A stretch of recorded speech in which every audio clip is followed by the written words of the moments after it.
Mesdames et messieurs, bonjour et merci de nous suivre. Après Pascal Afin-Guessan, après Touré Mamadou, après Sissé Bakongo ou encore Mariam Sy Diawara, nous recevons pour vous, dans le cadre de cette émission, une autre personnalité.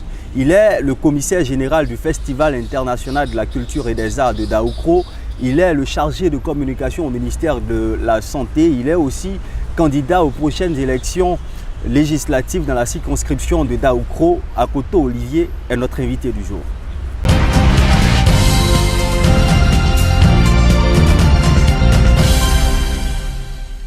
Bonjour monsieur.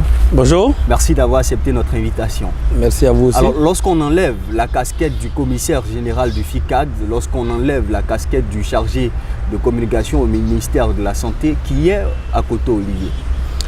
Merci Olivier Akoto, natif de Daoukro, de la région de Lifou. Je suis le président de la jeunesse pour le développement du département de Daoukro. Et en même temps, je suis membre du bureau politique du PDCRDA, secrétaire général de la section 3 du PDCRDA de Daoukro et en même temps officier dans l'ordre du bélier du PDCRDA à la faveur de la célébration des 110 ans du PDCRDA. Et donc, je suis un disciple du président Henri Konan Bédié, homme épris de paix, homme de conciliation et le président Konan Bédié est mon père et mon repère. Alors très tôt vous vous intéressez à la vie associative durant donc votre parcours, très tôt vous militez dans des mouvements. Aujourd'hui lorsque vous vous asseyez et que vous faites un bref bilan, qu'est-ce que ce militantisme précoce vous aura apporté à l'homme que vous êtes aujourd'hui? Je vous dis une petite anecdote là. Il faut dire que j'ai fait d'abord une maîtrise en sciences éco, option finance et administration.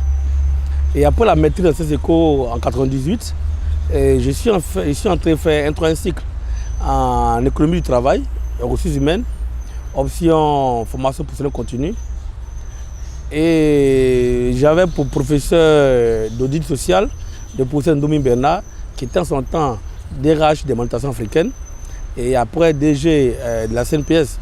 Au cours d'une de notre rencontre, on avait un cours et il disait, mais Akoto, tu es financier, tu fais les ressources humaines, mais toi, c'est la communication qui te sied. Parce que tu as cette allure de toujours être avec les autres, cette allure de toujours vendre l'image des uns des autres. Et tout cela est soutenu par le fait que très tôt, depuis le lycée, j'ai milité dans toute la situation du lycée, posé une promotion en 3e au collège municipal de Bouaké, posé une promotion en terminale au lycée municipal de Bouaké, posé une promotion en maîtrise de sciences éco, la 6e promotion de la maîtrise de sciences de gestion, promotion Guy Croizan en 1998. Okay. Qu'est-ce que tout cela vous a tout cela fait qu'aujourd'hui j'ai une fluidité dans mes relations humaines. Ça fait qu'aujourd'hui je suis épanoui à travers mes relations humaines. Et tous ceux qui sont autour de moi en bénéficient, en jouissent. Et je veux dire quoi, on ne peut pas aujourd'hui dans ce monde relationnel, dans ce monde qui est aujourd'hui avec la mondialisation, la globalisation, dans ce monde de contact, de réseau aujourd'hui, on ne peut pas vivre en autarcie. Et moi très tôt, j'ai bénéficié de cela en me donnant les rudiments pour le faire. Donc aujourd'hui, en tant qu'homme public, aujourd'hui, je suis épanoui parce que j'avoue que le réseau relationnel est de mise avec moi aujourd'hui. Alors, quand on regarde votre CV, l'une des fiertés, c'est d'avoir donc initié le Festival international de la culture et des arts de Daoukro. Revenons un peu sur le FICAD. Pourquoi l'avez-vous organisé? Quelles sont les raisons qui vous ont poussé à organiser un tel événement? Ok, il faut dire que le FICAD, le Festival international de la culture et des arts de Daoukro, initialement s'appelait le Carnaval Festival de Daoukro. Qui a été porté sous les fonds baptismaux en 2004. En pleine crise sociopolitique, il était difficile de calmonter les brèches, de rapprocher les uns les autres parce que c'était tendu. Et donc, étant leader d'opinion à Daoukro, j'ai pensé qu'il fallait désorienter un tant soit peu tous ces jeunes-là de la politique politicienne. Parce que tout le monde était braqué. C'est regarder un chien de défaillance. Qu'est-ce qu'il fallait trouver? Il fallait créer un créneau où tout le monde pouvait se retrouver. Donc j'ai pensé qu'avec la culture, on pouvait se parler. Avec la culture à Daoukro, il n'y avait plus de FPI, il n'y avait plus de RDR, il n'y avait pas de PDC, il n'y avait pas de UDPC. Tout le monde était un à Daoukro, on était des frères. J'ai réussi quand même à fédérer tous ces jeunes Daoukro là dans un mouvement culturel. Donc on a initié le festival d'Daoukro et nous avons parcouru tous les villages d'Daoukro pour répertorier tout ce qui était patrimoine culturel, traditionnel, touristique, qui était des vestiges qui étaient en voie de disparition, pour les relever au grand jour. Et donc on a dit que comme la fête des Pâques est une fête aujourd'hui qu'on appelle la fête des Baolés en Djémé, il fallait créer ces conditions pour que tout le monde fédère autour de cet événement. Donc chaque année, une semaine avant la fête des Pâques, le festival a lieu et tire son apothéose le jour de la fête pascale. Et ça allait depuis 2004 et à partir de 2008, vu les contacts qu'on avait un peu de l'extérieur et autres, on a eu à faire venir des groupes artistiques de l'extérieur, du Maroc, du Sénégal. On a dit qu'il fallait donner un cachet international à l'événement. D'où maintenant le Festival international de la culture de Daoukro. Alors faisons un bref bilan aujourd'hui lorsque on revient un peu sur les différentes éditions, parce que quand même c'est une dizaine d'éditions du FICAD. 12 ans. Nous étions donc à la 12e édition cette année. Bien sûr. Qu'est-ce que selon vous le FICAD a apporté d'abord à la culture ivoirienne, à la culture de Daoukro, ensuite donc à la population, à la jeunesse de Daoukro et enfin à vous, à l'homme à côté Olivier que vous êtes? Il faut dire que d'abord notre objectif majeur c'était la promotion du patrimoine culturel et touristique de Daoukro et de la région de Lifou. Et donc après 12 ans, j'avoue qu'aujourd'hui le FICAD devient la vitrine de la région de Lifou, la porte d'entrée touristique et culturelle de Daoukro. Et chaque année, une semaine à un mois déjà de l'événement, c'est tout Daoukro qui est en branle, qui est en mouvement. Parce que les petits commerçants, les vendeuses d'eau, les tenanciers de maquis, les restaurants, les hôtels, les taximans, chacun se prépare. Donc c'était un boom économique pendant cette période-là. Donc c'est un atout considérable, un atout pour ces populations qui pendant une semaine font boutique, pendant une semaine font marché et pendant une semaine voient leur chiffre d'affaires vraiment accroître parce que c'est des milliers de festivaliers qui se déploient sur la région pendant cette période-là. Donc c'est un atout économique pour la région, un atout promotionnel, touristique et culturel pour la région. Et nous, en tant que promoteurs, on est heureux parce qu'aujourd'hui, à travers cet événement culturel, c'est une promotion que nous avons dans le monde de la culture et des arts. Et on ne peut que être heureux. Et donc depuis 2009, le FICAD est inscrit dans le calendrier culturel du ministère de la Culture et de la Francophonie et au niveau du ministère du Tourisme. Et on ne peut qu'être heureux parce qu'on s'est dit qu'aujourd'hui, il y a les champs de VA, café, cacao, mais l'industrie culturelle a besoin d'un socle. Et notre mission, c'est de faire d'Daoukro un pôle touristique et culturel annuel où chacun, à chaque fête de Pâques, doit avoir une comme destination Daoukro. Et nous avons baptisé Bakinou Obligé. En tout cas, le Bakinou Obligé, depuis plusieurs années, fait des heureux en août à Daoukro. Mais parlons donc de ce que ce Bakinou Obligé... En Pâques à Daoukro. Bien sûr, bien sûr. Donc, de ce que le FICAD vous a apporté. Est-ce que ce n'était pas aussi une sorte de stratégie pour vous, l'homme, lorsqu'on parle de vos ambitions politiques, une façon pour vous de vous positionner dans le cœur des populations de Daoukro? Non, j'avoue que en 1985 déjà, j'étais militant du MESI. Le MESI était de la branche scolaire du PCDA. J'étais membre du MESI. J'ai évolué dans le MESI jusqu'à ce que j'entre à l'université avec le 5 national Bédi à l'université dans les années 90. Et 85, 90, on voit que le FICAD n'était pas connu. Pour dire quoi, j'ai le sang politique à moi depuis 85. Ça fait 30 ans maintenant. Et tu vois. Et en plus, je suis d'une famille d'artistes où la grand-mère est une grande chansonnière, les parents et autres. Et je vis aussi là à moi. Donc moi, entre la politique, qui est une activité publique qui a un retour sur le quotidien des populations, et la culture qui est aussi fédère les populations, je me dis qu'il n'y a qu'un seul pas. Donc j'ai commencé la politique sans imaginer que j'allais initier le FICAD. Mais aujourd'hui, le FICAD est là. Donc on a fait du peu de coups et ensemble, on s'est dit quand même que c'est une manière pour nous de servir la population. Voilà. Alors vous servez la population brillamment, vous êtes très proche du président Henri Konan Bédié, vous êtes militant, des militants très actifs d'ailleurs du PDCI-RDA à Daoukro. Pourtant, vous n'avez pas été sélectionné par le président Henri Konan Bédié dans le cadre de la liste qu'il devait donc arrêter pour ces élections législatives. Comment vous avez vécu cette situation et est-ce que selon vous, est-ce parce que le président Henri Konan Bédié n'a pas confiance en vous?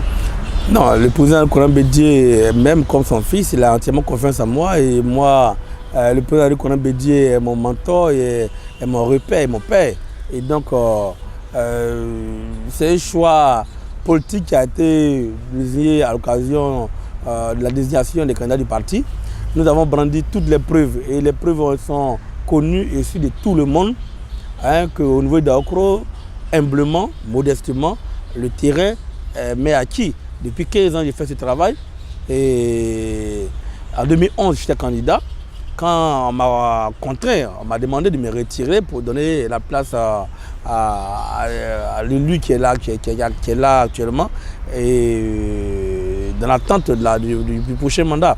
J'ai respecté la discipline du parti et on m'a même demandé de me battre pour qu'elle soit élue. J'ai fait ce que je pouvais, j'ai démontré ma bonne foi, je suis resté dans les rangs, j'ai travaillé pendant 5 ans, j'ai la confiance des populations, j'ai la confiance de la chefferie, j'ai la confiance des secrétaires de section.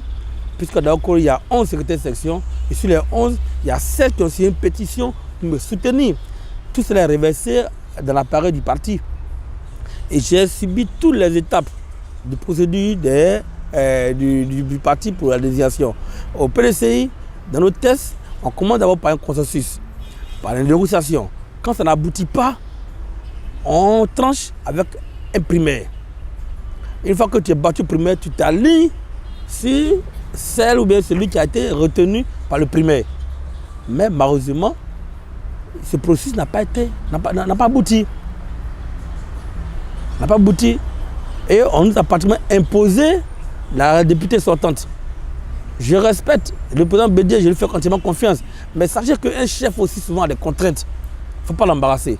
Et moi, je n'embarrasse pas le président Bédié. Alors vous êtes finalement candidat indépendant. Voilà, je n'embarrasse pas le président Bédié parce que je sais une chose, il a peut-être du mal à choisir parce qu'il a eu des pressions et autres, mais j'ai la réalité du terrain et ma mission en tant que jeune de Daokoro, en tant que proche du président Bédié, ma mission c'est de ne pas déshonorer le président, de ne pas mettre le président mal à l'aise. Parlons donc de cette mission. Non, j'arrive, ne pas déshonorer le président Bédié parce que c'est quoi? En 2011, la candidate actuelle a été élue à peine à 55%. Comprenez un peu. Et quand on a évolué et que rien n'a été fait comme travail et qu'on a aggravé encore les clivages, il se peut qu'elle soit encore en deçà de ça s'il y a n'importe quel candidat. Et donc pour sauver l'honneur du président Bédié, je ne vais pas la laisser. Justement, c'est pourquoi on voulait rebondir là-dessus. Vous parlez de sauver l'honneur, parce que nous avons lu quelque part sur vos réseaux sociaux qu'une mission que vous assignez pour ces élections, c'est de sauver l'honneur, comme vous venez de le dire, du président Henri Konan Bédié au-delà du PDCI RDA à Daokro. Pourtant, vous n'êtes pas le candidat officiel du parti. Justement, souvent les choix sont... Je respecte les choix, mais pour ce que nous vivons, chaque localité a sa réalité. Je vous dis que quand le candidat du PDCI RDA est élu à peine 55% à l'élection, le malaise est profond. Tout le monde est PDCI à Daokro. Mais le choix qui est imposé aux populations fait que les populations ruminent leur rancœur, ils sont désabusés et ils veulent en découdre avec ces choix-là. Et donc, si on laisse les choses en état, n'importe quel candidat indépendant qui arrive gagne. Et ces personnes qu'on ne contrôle pas, c'est un danger même pour le président Konan Bédié. Et donc moi, je me propose en alternative pour dire non, au lieu que n'importe quel candidat puisse gagner, avec tous les risques qu'on peut courir, je préfère moi-même faire ce sacrifice-là en partant indépendant. En partant indépendant, et vu le travail qu'on a abattu, vu tout ce qu'on a comme acquis à tout, nous garantissons au moins 80% au président Konan Bédié. Parce que c'est ça qu'il a besoin. On ne peut plus aujourd'hui, au XXIe siècle, être couché dans sa chambre, au moment où tout un groupe fait un travail, et peut se réveiller un matin, et puis c'est là on est candidat.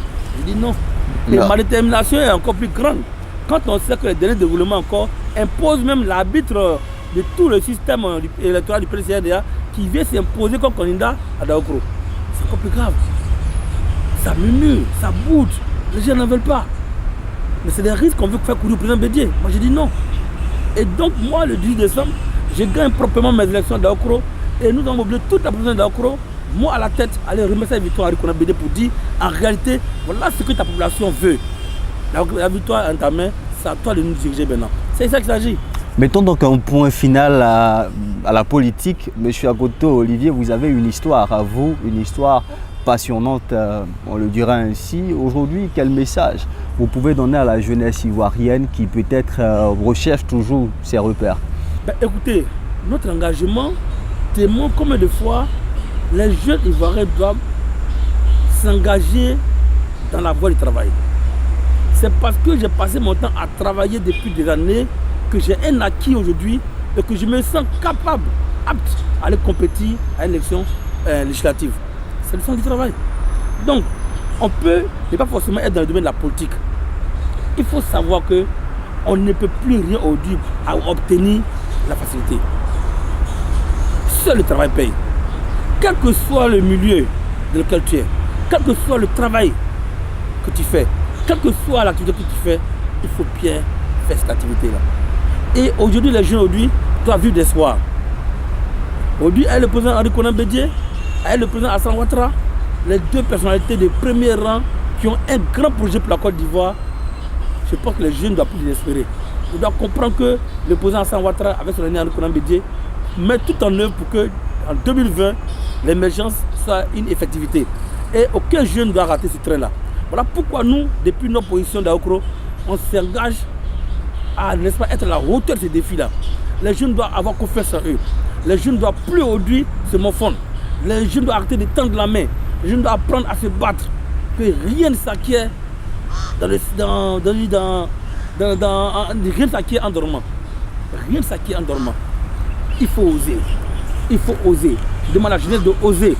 De la positivité. Il faut oser dans la positivité. Il ne faut pas démordre. Il ne faut pas être désespéré. L'espoir est grand parce que le président Alassane Ouattara et le président Konan Bédié ont de grands projets pour la Côte d'Ivoire. Voilà pourquoi nous, jeunes, proches de ces personnalités-là, on n'a pas le droit de trahir. Et donc mon engagement est un signal fort pour dire que l'espoir est permis à cette jeunesse-là. Le référendum qui a été voté, le président Alassane Ouattara dit que ce référendum-là, c'est pour la nouvelle génération. Et c'est nous, cette nouvelle génération. On ne peut pas nous bâillonner.